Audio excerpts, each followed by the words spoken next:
Everybody, thank you for watching Aim for Survival. Today we're going to be talking about using the Molle panels on your kits and the pros and cons of going modular. Stay tuned.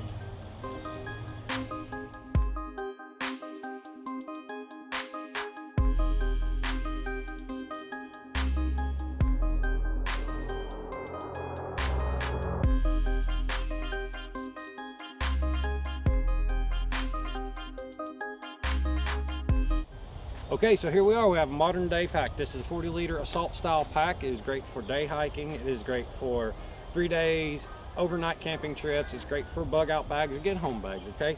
But I want to talk about more specifically the Molle panels. This is very commonplace nowadays, and if you're going gray, man, you may want to avoid this or cover that up, but you can also make use of it. Now guys, we ain't gonna be talking about gray man or tactical or one versus the other. Honestly, I want to talk about the kits and the opportunities you have to make your kit modular. Now I want to talk about the pros and cons first. First pro has definitely got to be versatility. Now you can make your kit more versatile. Anything that hangs off the outside of your pack, you're more likely to lose, have stolen, or just all in all see it weather or be worn down, possibly due to sunlight itself. If you're out hiking for 3-4 days, you will deteriorate it. Also moisture, you know, things like rust and possibly things becoming sticky and oversaturated.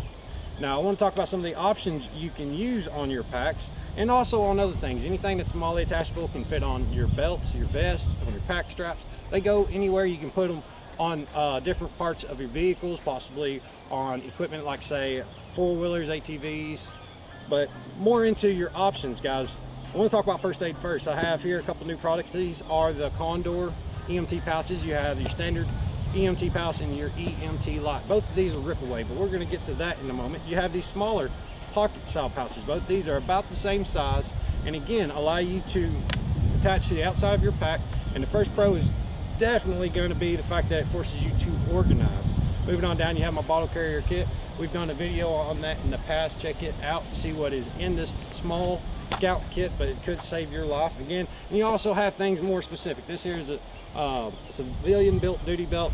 You have your EMT pouch on one side, your mag carriers and a tourniquet pouch on the other. And again, back to first aid, we also have the ability to have our tourniquet. And this pouch can work for many different style tourniquets, but the point being you can get to it quickly. The one thing you don't want to do in an emergency is have to dig around in your pack. Outside of the emergency situation, there's other gear that you probably need on a regular basis, and again, you don't need to gear bomb your camp. You see good campers and you see guys who are getting to that level, and the difference between that is gear bombs. I hate it when I gear bomb a camp. Sometimes you just got to do it, but if you can avoid it, these kits will definitely help you stay organized in the moment. If you got to leave, get out of Dodge, if storms coming, tree falling, you just got to go, well then now your gear's together. So aside from your organizational factor, you also have the accessibility, but more than that, you get into modularity and kit building. Now these EMT pouches can be converted. This one here has already been converted into a survival kit. We'll definitely talk about it and the features of each of these pouches as we go. But I want to say that you could turn these not just into a first aid kit, you could turn these into say a fire kit, water processing kit, scout kits like I've done with these two. Yes, you always want that extra layer anytime you venture off into the woods, but also anytime you really leave your house, guys. Car accidents happen, trees fall, you get stuck, stranded, cars break down. There's many reasons to have a kit that can save your life. It might be comfortable today, it might be a flood tomorrow, it might be in the winter and you haven't messed with your kit, so a good survival kit goes a long way. But again, I want to talk about the pros and cons. Cons being the fact that you make your footprint larger. Now you are unconsciously adding weight to your kit. Weight is a very important topic, guys. The more you carry, the less effective you're going to be, the less you can travel, your speed's reduced, your mechanical injury opportunity is increased significantly when you start carrying weight. And when it comes to that, let's talk about balance. So if I were to put one of these over here and the gear inside my pack is not set up in balance, it might not make a big difference. However, you start attaching big equipment like this pouch over here, you'll definitely feel it in your back after a few miles, and same with your bottle carrier kit. So what I want to say, and using the EMT LITE and this pocket pouch as an example, is if I'm going to put 2 pounds over here, I'm going to want 2 pounds over here one way or the other, whether it's inside my pack or on the outside. I want my weight to be balanced. This will increase your ability over time. Now again, something like this TQ pouch, this tourniquet carrier right here, is a first line trauma response tool. This helps you carry it. Things like your cat's tourniquets, your TK4s, or your rat's tourniquets can fit in here. And again, that's something you may need. You may only have 2 minutes to get to it and apply it. You don't want to be digging around in your pouch. What if your arm's hurt and that's your primary arm? Now you got to go into it left-handed.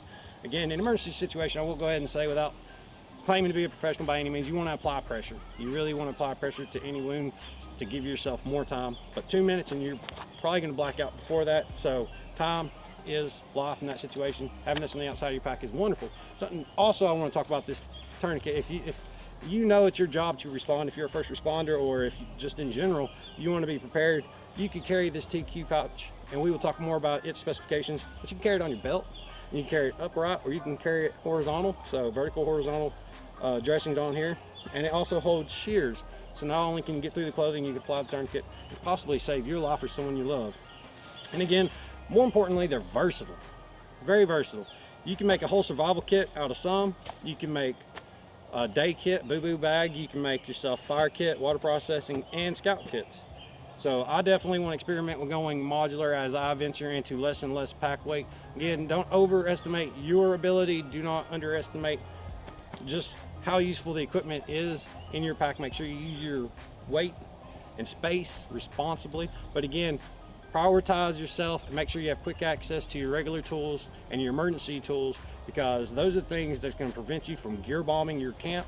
Again, making packing up more miserable, so you can just get out in the woods. So even a bushcrafter, even a woodcrafter, field crafter, camper, kayaker can appreciate that less is more. Weight and space is important. And again, in an emergency situation, the more organized you can be, the more you practice, the more effective you're going to be, and the less stress you're going to have to deal with over time.